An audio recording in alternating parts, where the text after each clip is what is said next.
Contre l'obligation. Moi, j'ai jamais changé. Je suis Contre pour la l'obligation. liberté vaccinale et je suis contre l'obligation. On a d'ailleurs lancé une pétition. Mais qu'un journaliste contre sur l'antenne, l'obligation. journaliste sérieux, journaliste économique, journaliste reconnu, se permette de dire des choses comme ça. Oui, c'est extrêmement choquant. Ce qu'il a dit là, le CSA doit intervenir. Il faut évidemment qu'il y ait des sanctions. Je pense qu'il faut le retirer de l'antenne. Mais j'y ajoute. Il faut le retirer de l'antenne. Oui, à mon avis, oui.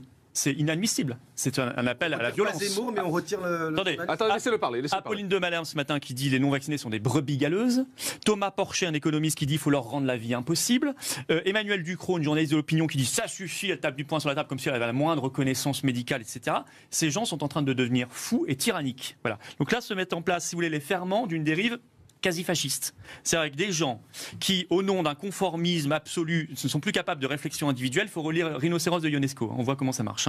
Et qui voient l'autre, le nie dans sa liberté, dans son être, dans sa réflexion, et veulent juste l'anéantir. C'est exactement ce qui est en train de se passer. L'Institut Pasteur, hier, nous publie une étude délirante. L'Institut Pasteur, depuis un an, c'est des modélisations qui se sont toujours plantées, toujours catastrophistes, etc. Ils osent encore en publier, et ils disent hier, il faut confiner les non-vaccinés. Peut-être qu'on va devoir le faire. Se rend-on compte de la folie dans laquelle nous sommes en train d'arriver ? Se rend-on compte des dérives tyranniques dans lesquelles nous sommes en train de sombrer ? Se rend-on compte de ce qui se passe sur des plateaux de télévision où ces gens-là sont en roue libre totale ? Il faut les remettre dans le droit chemin ou les dégager de l'antenne. Claude Postin.